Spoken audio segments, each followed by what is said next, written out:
Cereal time, cereal time, cereal time, whoa.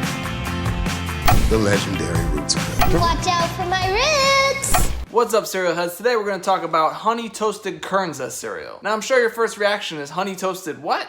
I've never heard of that stuff. And that's fair, but I imagine in the coming years you'll hear more and more about this grain called Kernza. Now this box is a sales sample here, and it's not for retail sale. You won't find it on grocery store shelves. At least not yet. The hope is that eventually it will become a staple in the cereal aisle. So let me explain a little bit about what this is and how you can get yourself a box of this stuff if you want to try it. So Cascadian Farm here is a subsidiary of General Mills. They were founded in Skagit Valley, Washington in 1972, and they make a handful of great cereals, but this particular one is special because it's in collaboration with the Land Institute. The Land Institute is a nonprofit research and policy group dedicated to finding sustainable agricultural solutions. Their goal is to establish an agricultural system that is based on perennial crops for ecological stability. Now, Kernza is just the trademark name that the Land Institute is using for the processed grain known as intermediate wheatgrass. The scientific name is Thinopyrum intermedium. So what makes this particular wheatgrass so beneficial and good? Well, it has a very long root system, sometimes 10 feet down deep into the soil. This is a good thing because it can create a vast carbon sink, if you will, pulling carbon out of the air and keeping greenhouse gases from the atmosphere. Also, the deep roots of this wheatgrass show promise in improving soil health,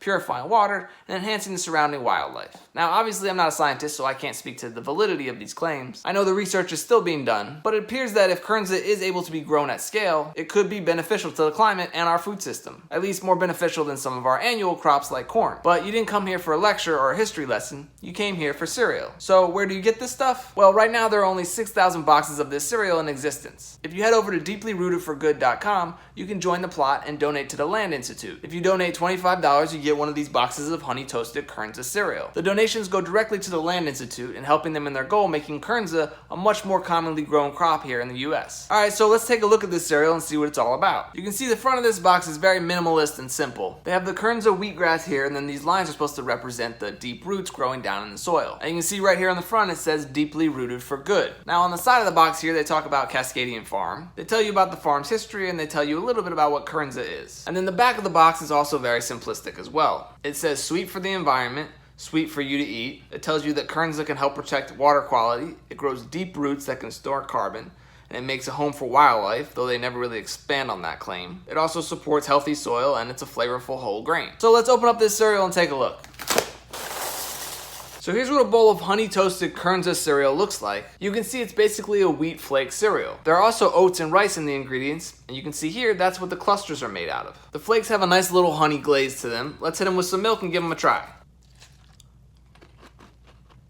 So yeah, that's a pretty good tasting healthy cereal. The flakes kind of taste a little bit like Wheaties or all brand flakes, but a little sweeter and a little nuttier in flavor. I definitely like the honey toasted flavor of it all. And the rice and oat clusters add a nice little texture to the cereal. I don't know what I was expecting. When I hear wheatgrass, I kind of think of something pungent like a shot of wheatgrass. But this stuff isn't pungent or gross at all. It tastes like delicious whole wheat flakes. I mean, it's nothing special. It's kind of bland, but if we're gonna have so many wheat flakes or bran flakes or corn flakes, why not Kernza flakes? And if the science is true and it's more sustainable and better for the environment than the annual crops that we grow, well then, I'm all for more of this stuff. I guess, like so many things, it comes down to economics. Can this grain be produced as cheaply as current ones? And if not, how can we get the cost down? Well, that's above my pay grade, but I do know that if you just want to help or try some of this cereal yourself, you can head over to deeplyrootedforgood.com and donate $25 to the cause. Now, obviously that's a lot for a box of cereal, but if sustainable agriculture is something you want to support and something you're interested in, head over to that website and check it out. I'm just bummed that this box is so small the cereal's gonna be gone soon. But at least I get to say I was an early adopter of Kernza. Alright, well that's gonna do it for honey toasted Kernza cereal.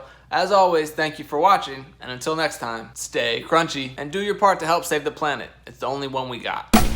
Cereal time, cereal.